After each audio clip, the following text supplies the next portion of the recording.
capítulo 1, apenas um versículo, ou metade de um versículo. Paulo, prisioneiro de Jesus Cristo. Que o Senhor Jesus abençoe essa palavra. Vamos nos assentar. Eu quero fazer um estudo muito grande sobre Paulo, porque é muito bonita a história de Paulo. E o Estevão Hernandes Dias, um grande pregador que nós temos no Brasil, ele fala de Paulo com uma maestria grandiosa, né? E por isso que é bom estudar. E aqui nós não vamos falar sobre Filemão, mas o texto inteiro aqui, que é apenas um capítulo, Paulo escreve para Filemão, onde era a igreja da casa de Filemão, onde ele tinha um servo que fugiu e deu prejuízo para ele, um escravo. Esse escravo é capturado lá em Roma, creio que foi em Roma, e foi preso junto com Paulo. Paulo prega para ele. O nome dele era, deixa eu achar aqui o nome dele.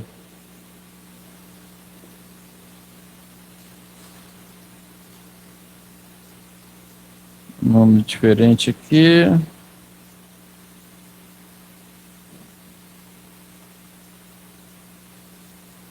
Onésio, né?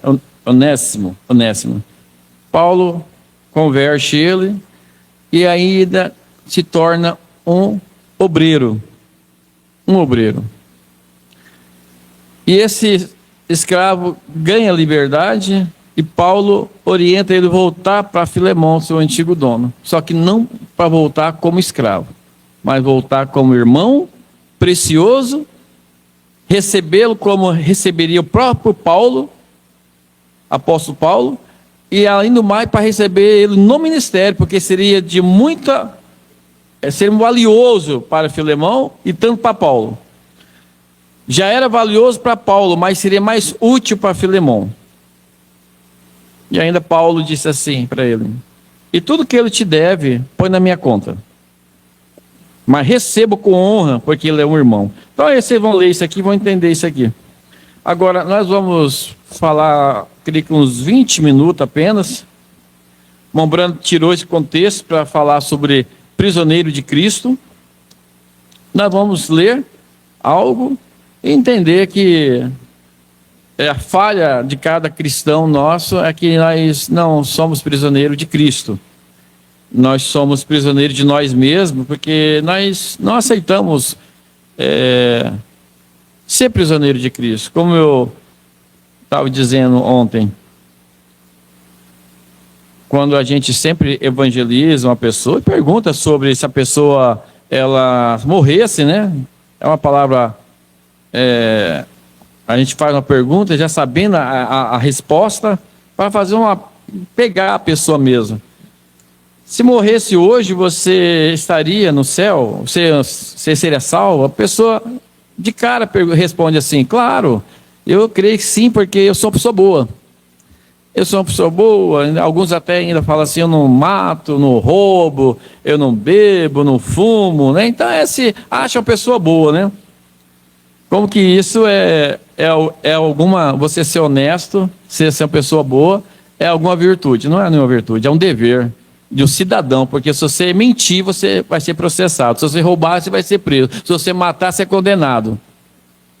Então, só faz o certo para você ir para a cadeia. Então, é um cidadão de bem, né? É um cidadão, porque se você mentir ao meu respeito, eu te processo.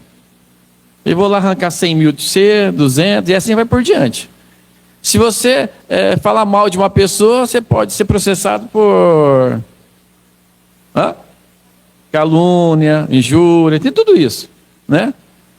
Agora o Ratinho vai ser processado porque ele não chamou uma trans de mulher, e quer ser chamado de mulher. É desse jeito. Tudo dá processo. Então você quer andar certinho, não rouba, não vai preso. Não mata, que não vai ser preso. E assim por diante. Então isso aqui não quer dizer que você vai para o céu. E eu sempre digo assim: se você achar que você vai para o céu por causa disso, para que serviu o Calvário?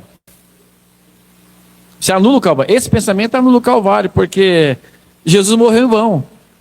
Porque Jesus morreu no Calvário, Deus amou o mundo de tal maneira que deu o seu Filho único, morrer no Calvário, para que todo que nele crê não pereça, mas tenha vida eterna. Então, se a pessoa não aceitar o Calvário, não tem salvação. Porque através do Calvário ela reconhece que ela é um pecador. Através do Calvário nós reconhecemos que eu sou um pecador. Sem o Calvário eu não reconheço que eu sou um pecador. Eu acho que eu não sou um pecador. Porque as pessoas não são uma pessoa boa. Não, você é um pecador. Você não crê. E pecado não é só matar, roubar, prostituir, adulterar. Eles são fruto do pecado. O maior pecado original é você não crer na palavra, a incredulidade. Aí quando a pessoa não crê, então ela começa a fazer todos os delitos, né? Então ela tem que reconhecer que Jesus é o Salvador, que aquele sangue que ele derramou no Calvário foi para me salvar. Ele barrou a ira de Deus. O Cordeiro de Deus entrou no meio entre eu e a ira de Deus. Então ele recebeu toda a ira no Calvário. Todo o pecado do mundo foi perdoado no Calvário. Todo o pecado. Agora precisa crer e aceitar o Calvário. Se não aceitar o Calvário, não tem perdão dos pecados. Aí está a grande questão. Uma pessoa diz, não, mas eu aceitei o Calvário, mas não vem para a igreja. Eu aceitei o Calvário, não gosto de louvar o Senhor. Eu aceitei o Calvário, não toma da ceia. Eu aceitei o Calvário, não lavo os pés. Eu aceitei o Calvário, mas eu não cumpro o que Jesus diz sobre meus vestimentos, sobre meus pensamentos, sobre minhas atitudes. Aí vem tudo isso aqui, né? É um pacote aí atrás. Não é só aceitar, né? Até a Gretchen diz que aceitou Jesus, mas continua rebolando. Não adianta nada. Eu aceito Jesus, eu mudo de atitude. Eu aceito Jesus e eu mudo meus pensamentos, o meu modo de agir, de andar, de falar, de vestir, de tudo. Não adianta falar isso, né? Às vezes eu falo assim, eu não quero mais pregar, porque pregar não resolve. Tanto, eu já até desisti de colocar vídeo na internet. Acabou. Não adianta. É jogar pedra das portas. Tanta coisa boa, eu mesmo falo assim, é bom demais, é o que eu estou falando. Eu mesmo. Eu sou o maior ouvinte de mim mesmo. Mas as pessoas não querem saber. Né? As pessoas querem saber só... Nem sei o que as pessoas querem saber. Nem o nosso povo da mensagem não quer saber da palavra mais. Porque o nosso povo da mensagem tinha que dar apoio. Mas não apoia. Né? Mas eu tenho certeza que dão 1000 visualizações em um vídeo qualquer na internet. Então assim, desisto. Mas talvez no leito da morte, né? Talvez eu vou mudar o jeito de pregar, vou para o hospital, né? No leito da morte. A pessoa está para morrer ali, olha, eu tenho um passaporte, eu tenho algo aqui bom para você, né? Então assim, tudo que ele tinha treinado, Paulo, Deus tinha tirado tudo isso dele. Porque Paulo, para quem não sabe, Paulo era um homem treinado na maior faculdade da época. Maior faculdade, ele estudou desde criança até os 33, 35 anos, se formou. Era um grande mestre, formado no maior faculdade, do maior mestre dos tempos, aos pés de Gamaliel. É como fosse... Hoje ele ser um dos grandes lá da faculdade lá dos Estados Unidos, Harvard. Ele era um homem muito inteligente, só que a inteligência dele era sem revelação. Em vez de ele lutar com Deus, ele lutava contra Deus, porque ele seguia os cristãos, matava os cristãos, mesmo que não era com as próprias mãos, mas ele dava ordem. Ele chegava aonde tinha o cristão, dava ordem para encerrar para as prisões, arrastar as mulheres pelo cabelo, prender todo mundo, machucar todo mundo, e ele botava o terror. Vocês sabem que Paulo era um terrorista de cristão. Paulo era tão odiado como nosso presidente, pela direita, né? Que a esquerda ama, pela direita. E realmente é, eu não odeio, porque eu sei que tanto Saddam Hussein quanto o presidente nosso dos Estados Unidos é colocado por Deus. E se vai ter que ferrar a coisa, vai ter que ferrar mesmo. Se a guerra vai ter que existir, acontece as guerras, eu não fico nem um pouquinho preocupado. Eu não fico, irmão. Por quê? Porque é bíblico, vai acontecer a terceira guerra mundial, mas ainda não é o tempo. esse espaço aí vai cruzar, o Brasil vai cruzar mísseis também. Neves Paulista vai sumir na cratera. Claro, vai acontecer, mas eu não vou estar aqui quando isso acontecer. Após o arrebatamento, a terceira guerra mundial nasce nisso. Os crentes mais velhos sabem disso, é profecia. É profecia. Arrebatamento sobe e a grande tribulação começa. Tribulação é guerra, gente. Então eu vou ficar preocupado com isso. Não, vai. Ó, eu disse para outro dia para um grande inteligente da Bíblia, amigo da gente, disse assim, ó, eu lembro quando eu era criança, a guerra do Golfo com o Iraque, vocês não lembram, mas eu não lembro, talvez a Cristina lembra, foi acho que 3 meses ou 6 meses de guerra avassaladora. Acabou aquilo lá e tudo normalizou. Veio outro, normalizou. Veio do Saddam Hussein, normalizou. Veio daquele do Bin Laden lá e normalizou. Né? E assim vai indo. Vem, acontece. Vai haverá uma guerra que aí sim, entendeu? Vai ser catastrófico. Agora, você não deve estar aqui. Não deve estar aqui. Então assim, só para vocês terem uma ideia, Paulo era mais ou menos como o nosso presidente. Nem como nosso presidente, o presidente é bonzinho. Vamos dizer assim, como esses países lá da China. Camarada era ruim. Da China? Não. Coreia, o gordinho lá, era Coreia, no norte. Por isso vocês vão entender, lendo a Bíblia, que não foi aceito no meio dos crentes, não foi aceito. Ele foi expulso no meio dos irmãos. Porém, tudo plano de Deus, porque ele pôde trabalhar mais que os 11 apóstolos. Sendo rejeitado, sendo criticado, ainda assim ele foi o maior de todos os apóstolos. Agora, o que quer que vocês entendam? Que ele tinha tudo que ele tinha foi tirado dele. Qual fosse o seu objetivo para que seu pai tivesse gastado seu dinheiro e ambições de um pai de um homem para formá-lo, para ser um homem grande? Tudo isso foi deixado de lado. O seu objetivo de vida tinha acabado. Tudo que ele tinha se formado. Gente, isso aqui é muito difícil mesmo. Ele chegou ao ápice do sucesso, chegou a ser o que ele era, né? Mas agora ele tinha que fazer uma escolha entre Cristo e ser o grande Paulo de Tarso. É difícil, irmão. É difícil, entendeu? Eu vejo aquele menino lá, Yuji Takashima, né? Quem não acompanha não vai saber, mas aí no mundo religioso, ele rejeitou grande coisa. Rejeitou, sabe para quê? Para ir lá para o Japão para pregar para as pessoas em casa, que o Japão não tem igreja. O Japão se reúne na sala, entendeu? Uma igreja grande lá, grande, era metade dessa aqui. Os irmãos se reúnem na sala da casa, é grupinho de irmãos. Os pastores têm que trabalhar e pregar. Aqui ele poderia ficar só fazendo o que ele estava fazendo, sendo chamado aqui, ali, e ganhar seus milhares, ainda no evangelho. Ou podia continuar sendo o apresentador. Mas isso é bonito, porque a pessoa, ela se vê tão poderosa aqui, mas tem algo maior. E ela fala assim, eu prefiro algo maior. O jovem rico tinha algo grande na mão dele. E tinha algo maior que aquilo. E ele desejava algo maior que aquilo, que era a vida eterna. Mas mesmo assim, a estupidez dele fez ele renunciar à salvação da sua alma para ele continuar no cargo dele. E isso é triste, que às vezes as pessoas nem isso têm. As pessoas apenas têm um fim de semana nas boates, tem um dinheirinho para gastar com cachaça, tabaco, tem um dinheirinho para isso, para aquilo, e elas não querem largar esse ossinho do pecado, né? Quando a pessoa é grande, até se entende, né? É muito, coitada, é difícil mesmo. Mas a pessoa não tem nada, né?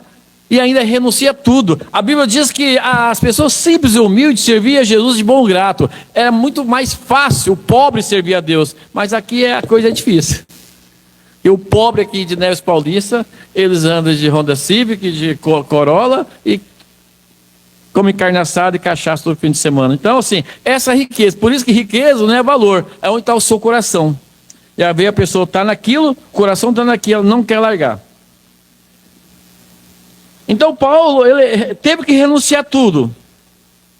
Ele tinha que ser prisioneiro de alguma coisa. Uma prisão. Assim, depois de comparar e ver, não é se admirar que pudesse escrever o livro de Hebreus, está vendo? É 3 anos e meio lá, banhando-se na palavra, constatando que o mesmo Deus que o chamou, o estava levando de volta, e mudando todo o seu intelecto, mudando tudo que ele alguma vez pensou. Eu vou voltar aqui um pouquinho. Ele tinha que ser o presidente de alguma coisa. As pessoas falam assim, eu me aprisionar numa igreja, numa denominação, numa religião. Gente, não tem jeito. São prisioneiros de alguma coisa, não adianta. Todo mundo é prisioneiro de alguma coisa, nós não somos livres. Não somos. Ou você está na mão de Satanás, ou nós estamos na mão de Deus. Não existe meio termo. Não existe.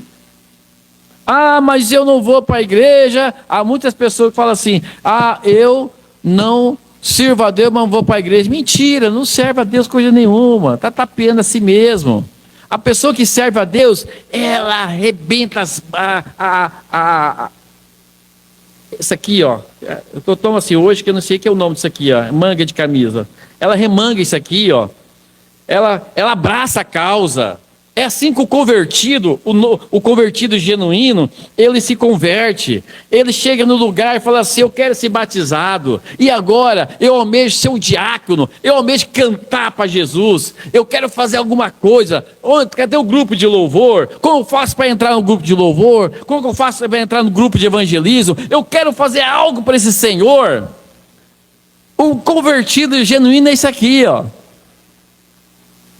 Ele incomoda Jesus. Ele quer algo mais. Não, eu sou crente onde eu estou. É nada. Não é não. Somos prisioneiros de alguma coisa. Às vezes as pessoas são prisioneiros de uma novela, prisioneiro de um ator, prisioneiro de um carro, prisioneiro de uma festa, prisioneiro até de um time de futebol. Prisioneiro de um político, prisioneiro de tal, e defende político de bandeirinha, de carteirinha aqui. Alguém é prisioneiro de alguma coisa. Agora, então você tem que escolher o que você deve ser prisioneiro. Paulo escolheu ser prisioneiro de Cristo. Agora, há uma grande diferença.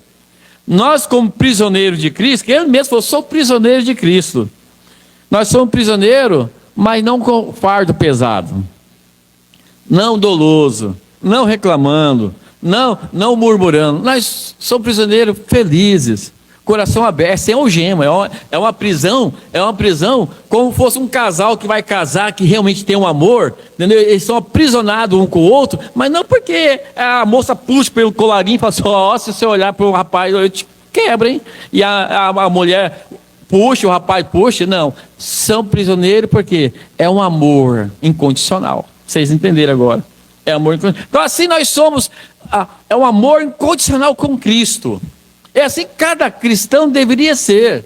Cada cristão, as pessoas deveriam encher os bancos da igreja, entendeu? Porque é a palavra, né? É a palavra. Às vezes a pessoa, ela escolhe quem prega, né? Mas não deve escolher quem prega, não esquece quem. Olha o hino bonito como o Antes cantou, como a Rebeca cantou, ficou muito lindo. Ficou parecendo os dois louvores, parece que só dublaram. Muito bem cantado. Então assim, agora perdi o que está dizendo. Então a pessoa tem que se dedicar, tem que se entregar, né? Essa é a linha. Então Paulo, toda a ambição que ele tinha, simplesmente foi removido dele. E se tornou um prisioneiro. O amor de Deus tinha sido tão tremendo, a tal revelação, que ele não pôde se livrar mais disso. É disso que a gente está falando. As pessoas não tiveram uma experiência com Deus. Hernandes Dias, eu gosto de escutar o Hernandes Dias, se tiver algum pastor que estiver me escutando, ele vai criticar. Mas critica mesmo, porque falar bem não fala, né? Depois critica, eles cortam, critica. Mas Hernandes é um grande pregador, como Billy Graham é, como Oral Roberts é. Eu gosto de elogiar o grande pregador, porque o Mombrana elogiava Theo Robson, e elogiava Billy Graham, e elogiava outros pregadores, que não eram do tabernáculo, mas eram grandes pregadores, homens de Deus. O Hernandes Dias, quando ele foi criança, e ele se converteu novo, ainda um jovenzinho, ele tinha o pensamento assim, o desejo dele era ser um grande político, e ele queria ser, o que ele queria ser mais, Suzana? Um grande político e um advogado. Esse era o desejo dele. E um dia, ele chegou para o pastor dele e disse assim, ó, toda felizinha, vou ser um grande político, vou ser um grande advogado, vou me formar, vou advogar, eu vou ser isso e aquilo. Lá no final da minha vida, aí eu quero servir na igreja como pregador. Olha a ideia da pessoa. O pastor pegou e falou assim, olha, então você quer dar o melhor para o mundo, e quando você não tiver mais nada, o pior, aí você vai ofertar para Deus? É isso que você quer dar para Deus? O seu pior. Né? O seu pior. E falou mais algo para ele que foi tão impactante, que aquele dia a luz brilhou para ele. Ele nunca mais pensou em ser um advogado e um político, se tornou um grande pregador. E é um grande pregador. Pregador que Mombrana apertaria a mão dele e ia admirar. Então assim, as pessoas, elas não querem... Quando a pessoa não tem uma experiência com Deus, ela nunca vai dar o melhor para Deus. Nunca, nunca, nunca. Até a oferta vai ser um dinheiro amassado, que nem dá para mendigo. A oferta tem que ser bonitinha. A oferta tem que ser uma oferta honrável. Tudo que você vai fazer para o Senhor tem que ser o melhor. Mas as pessoas não dão o melhor. Mas por quê? Porque não tiveram revelação. O que é fazer algo para Deus? Não tiver revelação, o que é passar um pano. O que tiver revelação, o que é entrar por aquela porta. Não tiver revelação, o que dá uma oferta. Não tiver revelação, o que é um culto.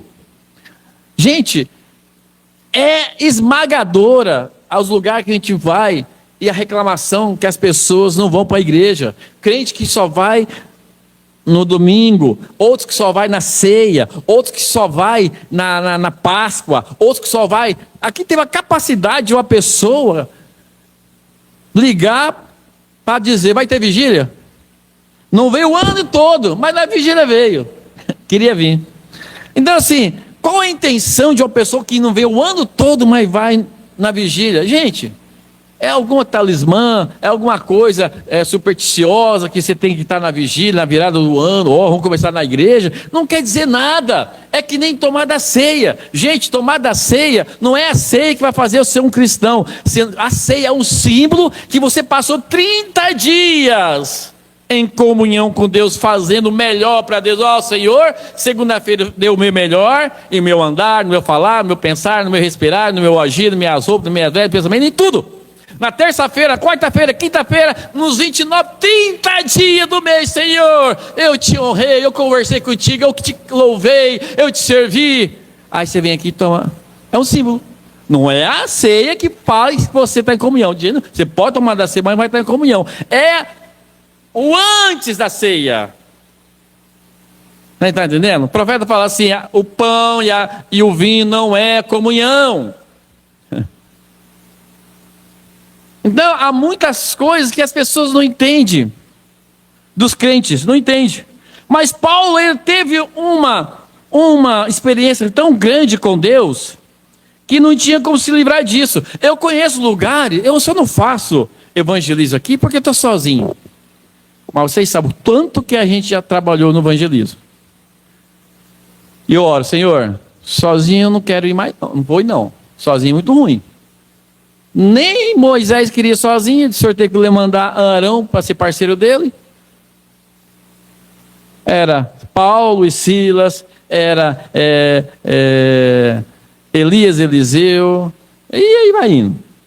Sempre em dois, no mínimo dois.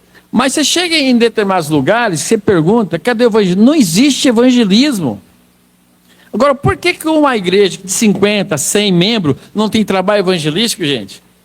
É porque não tem convicção daquilo que aceitou. Aonde tem um grupo de jovens de 10, que não tem um grupo de jovem, avante jovem, que faz umas camisetas, que vai para as ruas, que vai tentar ganhar outros jovens, que vai cantar na rua, na praça, é porque não tem convicção da salvação, não tem convicção de Jesus, não tem uma experiência.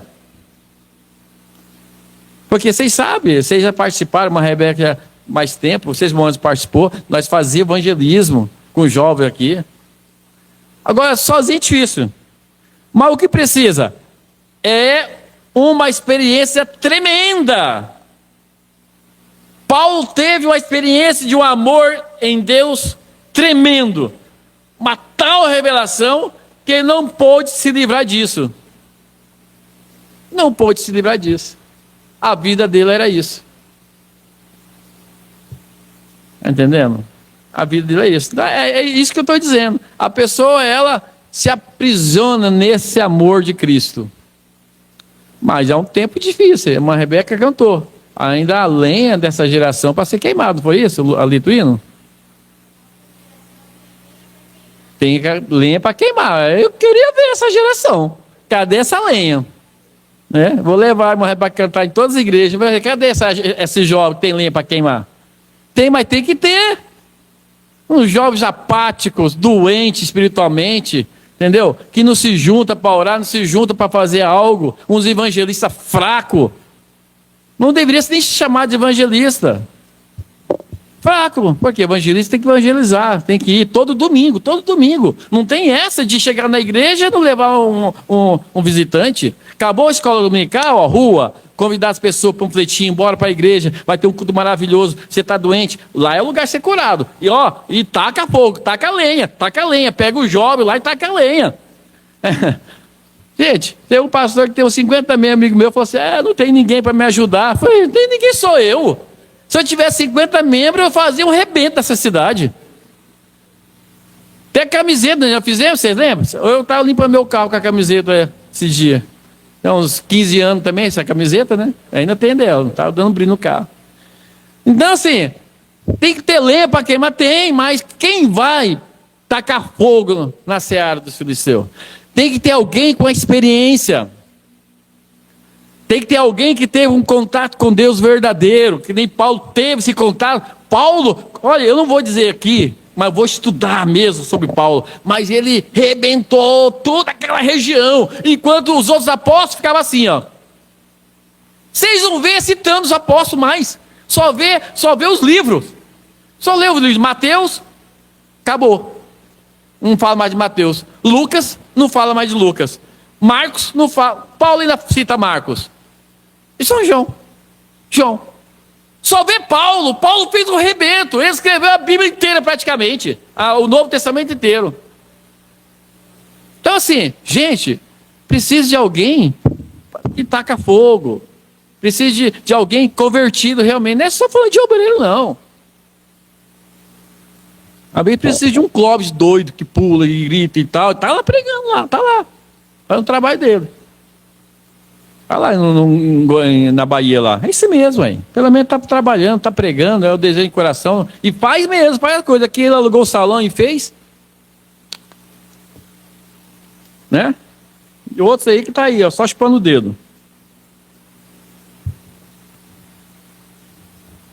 Não me coloque para pregar encontro de pastor, para pastor não, senão vamos expulsar de lá. Eu disse, falei assim, gente, em vez de cair falando um para o outro aqui, vamos para a rua. É 50, 60, 70, 100 pastores, já pensou 100 pastores nessa rua? Pô, o que é isso? É alguma coisa estranha. Todo mundo com violão? Não, é verdade. Imagine vocês, 100 pastores com terninho e gravata, com violão, pandeiro, passando na rua da sua casa. Soldados somos de Jesus. De repente sai uma pessoa na rua lá, aí todo mundo está aqui, vira aqui, ó. Irmão, vamos para a igreja hoje, endereço tal. Você está precisando de oração? Nós vamos orar por vocês. Gente, está para fazer um rebento. Esse povo é preguiçoso. É difícil, irmão. É que inverter a coisa, eles querem conversar entre si, pregar teologia, ensinamento aqui e ali, e esqueceram do pecador, esqueceram do doente, esqueceram. Imagine, você pegar 100 pastores e ir lá para Santa Casa hoje, aqui em Mirassol, e coisa, entendeu? Faz um arrastão. Na pandemia nós fizemos com os denominacionais tudinho, pastores ali, abraçamos a entrada todinha, oramos pela Santa Casa, vocês lembram? É assim, e outras cidades também fizeram isso. Não, mas fica aqui, ó. O profeta fala assim, ó, mensagem de amor. Chega de teologia, quer dizer, chega de ensinamento. Chega, irmão. Aplica o amor. Se nós, só o que nós tiver, nós for obediente ao que nós temos, entendeu? Tá ótimo. Essa é a verdadeira experiência de todo crente, de verdade, que encontra com Deus. É o Bruno falando. Não temos, não tem mais. Por isso eu tenho que buscar, Senhor, dá uma experiência contigo, dá uma experiência contigo. A minha angústia da minha alma é isso aqui. A minha angústia é isso aqui. Eu sou inútil para o Senhor. Porque eu estou mostada. Eu quero pregar, eu quero evangelizar, mas estou motada. Eu acho que você deveria se sentir assim também. Inútil. Você angústia da sua alma, não faço nada para Deus. Porque você vindo aqui, irmão, isso aqui não é nada. Isso aqui é nós comendo. Nós estamos beneficiando vir para a igreja. Agora, o que você faz para o reino de Deus? Aí que está a questão. O que você tem feito? Né? Eu ficava feliz quando pegava os meninos, ia fim de semana para a cidade, ou com a caixinha, ficava super feliz. Estava pregando o evangelho, anunciando, entregando panfleto. Tem panfleto até hoje. Agora eu, com 50 anos de idade, nessa energia que eu estou, eu tenho 10 anos aí, para bater na cara do diabo de todas as formas. 10 anos com saúde. Entendeu? Mas preciso fazer algo. E aí é onde eu me sinto inútil. Acovardado, porque sozinho. Mas a gente pode fazer pequenas coisas. Porque a gente é assim, irmãos, para você entender. Se você pode fazer pequenas coisas, mas a gente sabe que a gente pode fazer algo maior, a gente fica entristecido. O Mombrana pregou numa igreja que teve 20 convertidos, uma igreja de 100 membros, 200 membros, teve 20 convertidos. O pastor local ficou todo feliz, o Mombrana cabisbaixa, arrasado. O pastor local disse assim, Mombrana, o senhor está triste, Mombrana, nós tivemos 20 almas convictas que aceitou Jesus. O Mombrana falou assim, irmão, a questão é a seguinte, que essa mesma pregação minha, que eu preguei aqui, em outro lugar, eu ganharia 2.000 pessoas, 20.000 pessoas para Cristo. Está entendendo? Que a gente pode fazer um rebento maior, a gente pode guiar mais alma, a gente pode levar mais gente para Cristo. Por isso que às vezes eu fico entristecido em Neus Paulista. Será que essa cidade já deu? Não tem mais ninguém que quer aceitar o Senhor? Né? São perguntas minhas, irmão. Perguntas minhas. Às vezes a gente fica embaixo, perto do zimbro. É normal. É normal. Mas se você tem que pelo menos entrar em uma dificuldade assim, de querer servir o Senhor mais. O que eu devo fazer, Senhor, para te servir melhor? Aí tá bom, né? O duro é quando a gente tá nem um pouquinho preocupado, aí é difícil. Então o profeta fala assim, essa é a verdadeira experiência de todo crente de verdade, deveria se encontrar com Deus sobre essas condições, entendeu? Sobre essas condições, da mulher do poço, se render ao Senhor, sobre as condições das pessoas que realmente, aquela mulher pecadora que se jogou aos pés do Senhor Jesus, lavou os pés do Senhor Jesus, e o seu pecado foi perdoado, e ela serviu ao Senhor. Você entra em contato com algo que é tão grande, eu vou até 8h30, tão grande que você se torna um prisioneiro para o resto da sua vida. Para o resto da sua vida. Olha, se você ter uma experiência com esse Jesus, você nunca mais larga ele. Nunca mais. Nunca mais. Você pode não agradá-lo, desagradá-lo. Como um filho, às vezes desagrada o pai, uma filha, mas não sai da casa. Entendeu? Não sai da casa. Mas está ali sob a tutela. Nós, às vezes, podemos desagradar o Senhor com alguma coisa, mas estão sob a tutela, Ele nos repreende, sim, Senhor, vou me corrigir. Então, se você tiver uma experiência genuína, você nunca mais abandona Jesus. É disso que nós precisamos. E às vezes você fala assim, mas eu já tive uma experiência lá quando me converti. Eu tive uma experiência 5 anos depois. Não, o profeta fala assim que nós temos que ter várias experiências. E outra experiência, e outra experiência. Então, quando você está com o pavio apagando, né? A Bíblia diz que não deixa o pavio fumegar. Tá assim, ó. O Espírito Santo tem que soprar para pegar de novo. Tem até um corinho que fala assim: não pode apagar o pavio que fumega. O fogo pega. Vocês lembram? Lembra mais ou menos assim? Não pode apagar o pavio que fumega. Aí não lembrei o resto. Hã? Então assim, tem que pegar, né? Pegar de novo. Então é algo grande, é algo grande. Aquele jovem rico, ele teve um encontro com algo grande. Eu não entendo por que ele rejeitou Jesus.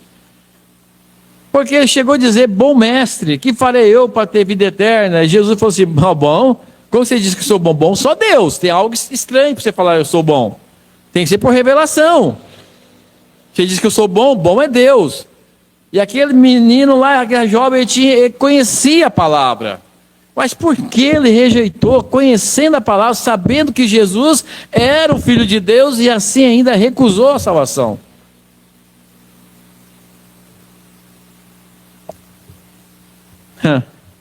Foi expressado certa vez que Jesus disse: o reino dos céus é como o homem que vai comprar pérolas.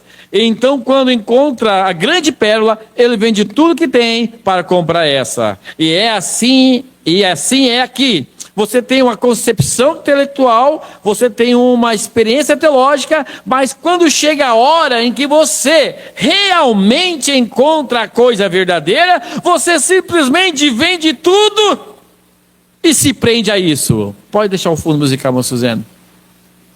Foi o que Paulo tinha. Paulo tinha uma grande religião. Paulo tinha um grande salário, porque ele era um empresário. E ele tinha autoridade.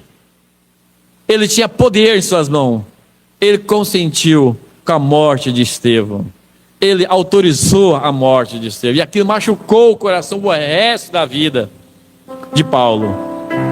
Mas mesmo ele tendo tudo isso aí, a revelação trouxe algo maior para ele dizer assim: rapaz, tudo isso é pequeno perante isso que eu te apresento, Jesus de Nazaré, o Filho de Deus. É pequeno.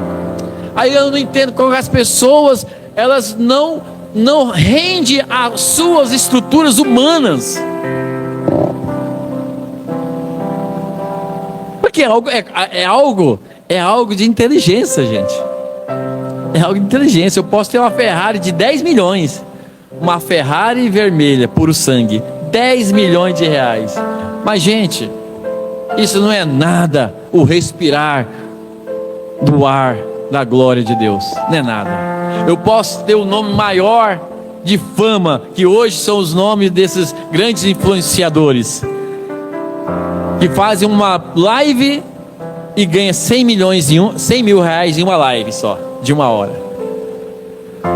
Homens que as empresas pegam seus nomes para ser patrocinadoras dos seus produtos. Gente, você já pensou um influenciador desse rendesse a Jesus e vendesse esse produto, vamos dizer assim, a salvação, falasse de Jesus Cristo como eles vendem seus produtos? Mas corações doídos, corações que amam mais as coisas terrenas.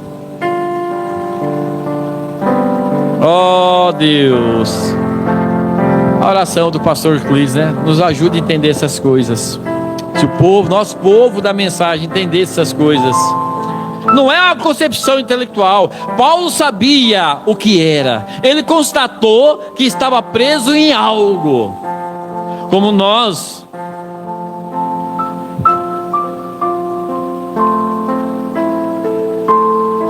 Aleluia. E hoje, como servo de Cristo, nós tornamos presos, atados. Assim deveria ser. Presos e atados.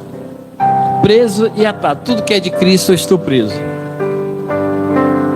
Tudo que é de Cristo eu estou preso com Ele.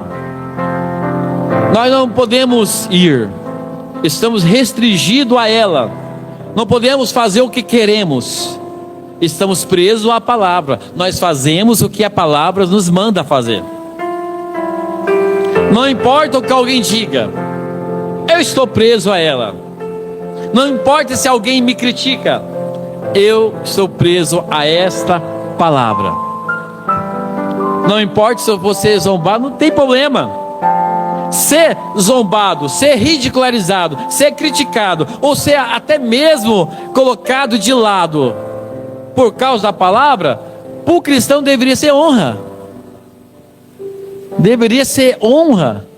Senhor, tu foste maltratado, tu foste zombado, cuspiram em sua face, arrancaram sua barba, fizeram coisa horrível com o Senhor, bateram em suas costas, zombaram.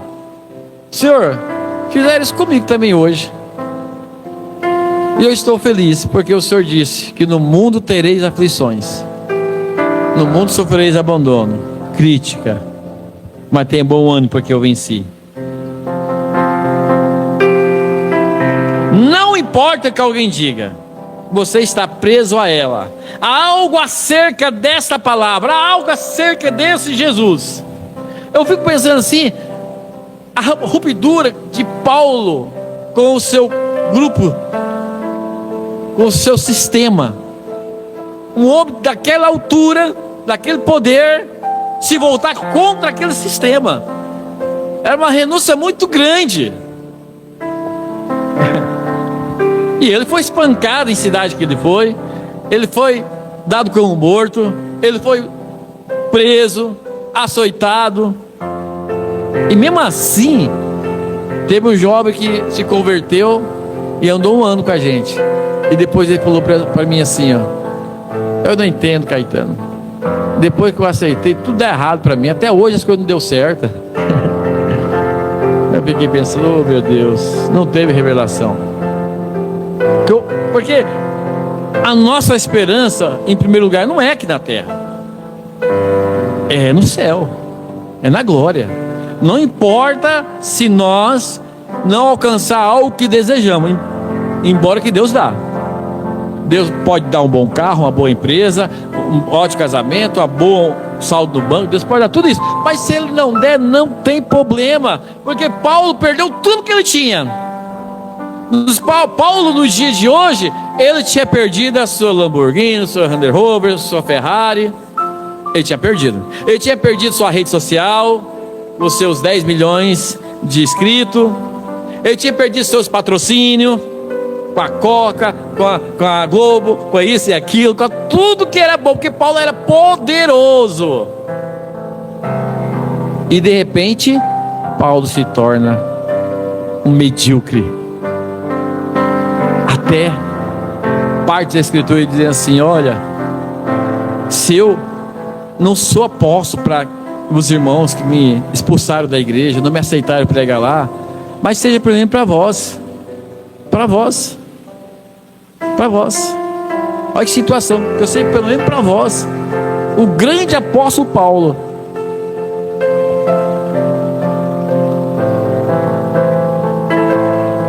Não importa o que alguém diga, a palavra está sempre preso a ela, ou sob o jugo dela. Mais 2 minutinhos aqui. Talvez alguém dissesse: irmão Saulo, irmão Paulo, queremos que o irmão venha aqui, porque temos a maior igreja, temos a maior congregação, suas ofertas serão grandes e assim por diante. Mas sendo impulsionado pelo Espírito que guiava, às vezes o Espírito Santo dizia assim: ó, não, vá para tal lugar, porque lá só tem uma família lá, é lá que eu quero você. E Paulo deixava convites, algo grande, para fazer algo pequeno. O Espírito Santo impulsionava a ir a algum outro lugar. Ele era um prisioneiro. Ó, isso aqui para falar para os pregadores. Falar para os pregadores, isso aqui é um tapa na cara. Às vezes você chamar um pregador para vir para pregar para nós, meia dúzia de gente, não vem. E às vezes pode até vir, mas não com prazer. E às vezes esse mesmo pregador recebe um convite para pregar numa igreja de 1000. Nossa, coração chega a sair para fora. Elogia o pastor local de uma maneira grandiosa. Você está entendendo? E tudo, na verdade, deveria ser: Senhor, o Senhor quer que eu vou pregar lá?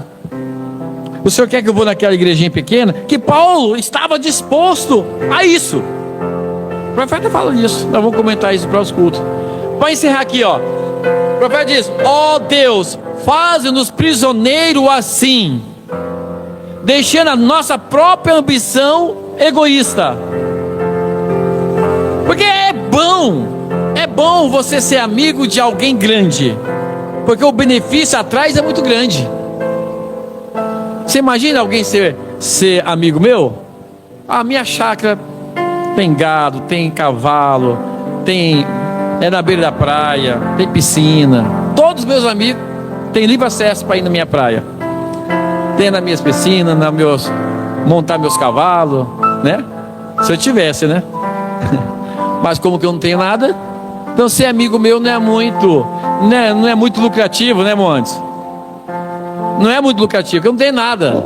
Agora, ser amigo de alguém que tem muita coisa é lucrativo. Então, as pessoas ainda preferem assim. Às vezes você fica triste: por que eu não tenho amigo? Porque você não tem nada. Não tem nada, essa que é a verdade. Se eu tivesse uma igreja de 1000, estava cheio de pastores todo domingo querendo pregar aqui. Se eu tivesse uma Lamborghini, uma Ferrari puro sangue de 10 milhões, eu duvido se minha casa não estava cheia de pastores, cheia de irmãos. Se eu morasse em uma chácara linda, maravilhosa aqui em Neves, com pouso para 50, 60, 100 pessoas, eu duvido se pastores não ficarem me enchendo o saco direto: cede para nós fazer um encontro aí, cede para nós fazer isso aqui. É assim, irmão. Infelizmente é assim. O amor humano é amor por interesse. Mas com Paulo não era assim, não. Com um verdadeiro cristão não é assim. Eu vou me aproximar do irmão Anderson, não é porque eu tenho algo para me dar, não. Mas não tem nada para te dar. Não, mas eu amo ele. Há algo dentro dele que eu vejo quando ele canta louvores, que eu fico feliz, porque canta com o coração. Não vem que eu me aproximo da Cristina, por quê? Porque eu amo ela, não é porque ela tem, não, porque ela é. E esse deveria ser o amor para com o outro, mas não é assim. É o amor por interesse. Mas com Paulo não era assim, não. Paulo era prisioneiro de Cristo, era Deus que comandava, era Deus que falava: não, você vai lá na igreja do CREB, tem 6, 7 membros, é lá que você vai pregar. E ele ia. Você vai se aproximar da irmã Rebeca, você vai ser amiga dela, você vai ajudar ela, porque é uma moça boa, é uma moça se esforçando. É assim. Não, mas tá entendendo? Deveria ser assim. Ó Deus, faz-nos prisioneiro assim, deixando nossa própria ambição egoísta, deixando nossos julgamentos e nossa melhor maneira de pensar, e ser prisioneiro de Jesus Cristo.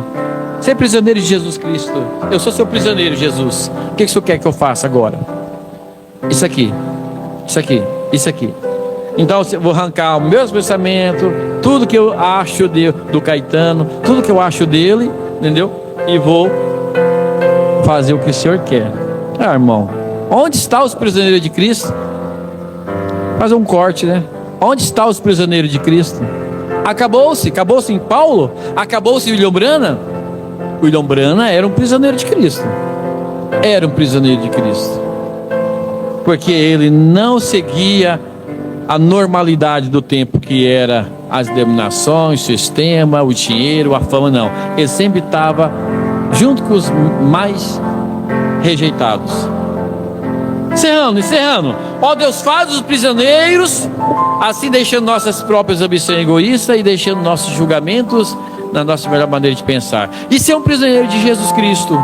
Eu penso que essa foi uma grande declaração que Paulo fez. Sou prisioneiro de Cristo. Uma grande declaração. Agora Paulo Ele poderia ter falado para Filemão: Filemão, eu sou o apóstolo Paulo. Filemão, Deus me legou como apóstolo. Eu vi Jesus na coluna de fogo. E ele falou comigo com a voz altiva: receba, Onésio.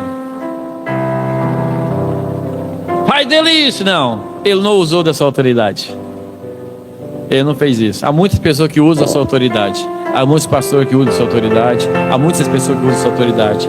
Não, ele disse: Paulo, prisioneiro de Jesus Cristo, irmão, ao amado Filemão. Ele chegou com humildade, como irmão, ao amado Filemão, nosso cooperador, reconhecendo a grandeza de Filemão, que é um grande cooperador. É que nem Moisés, é um grande cooperador aqui. Ele é o líder de cântico, me ajuda muito. Sem ele, como é que eu ia ter que cantar? É um grande cooperador. Isso é bom, reconhecer as funções. A irmã Suzana, o Felipe que toca, tem que cantar e tocar aqui, ó. Isso é um atrapalho. Graça vos paz a parte do nosso Deus, parte do Senhor. Aí fala assim: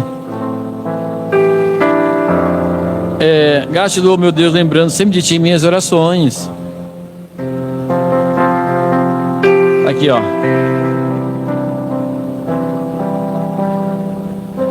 Todavia, eu pulei bastante, que peço-te antes por caridade. Ele falou manso com Filemão. Ele podia ter usado a autoridade. Sendo eu tal como sou, Paulo, o velho, e também agora prisioneiro de Jesus Cristo. Peço-te, meu filho, peço-te por meu filho Onésio, que era o escravo fugitivo de Filemão, que se converteu, e agora Paulo está chamando ele de meu filho Onésio, meu filho na fé, que gerei nas minhas prisões.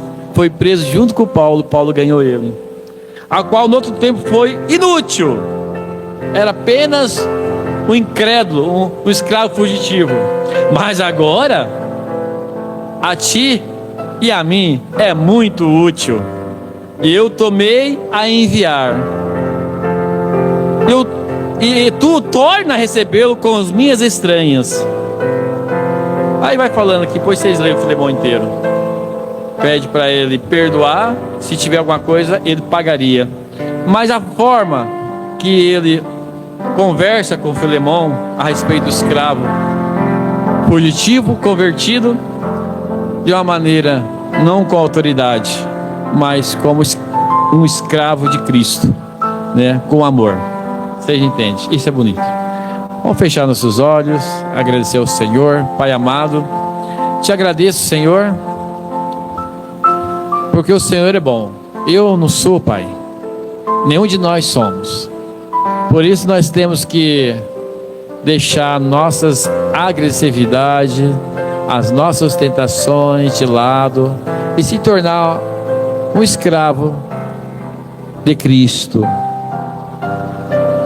Porque é bom, Senhor, ser guardado pelo Senhor, protegido pelo Senhor. Nós somos escravos, mas não que o Senhor seja um Senhor rude, com vara na mão, que espanca, não. O Senhor é o nosso Pai, é o nosso Senhor Salvador. Nós somos, Paulo falou isso pela humildade, e nós falamos pela nossa humildade. Nós somos filhos humildes, obedientes ao Senhor, e queremos ser mais útil ao ministério, Pai, mais útil. Ajuda a mim, ajuda cada irmão, em nome do Senhor Jesus Cristo. Te agradecemos por este culto, que o Senhor abençoe cada um de nós, tenhamos uma semana abençoada, e perdoa os nossos pecados, em nome de Jesus Cristo, amém.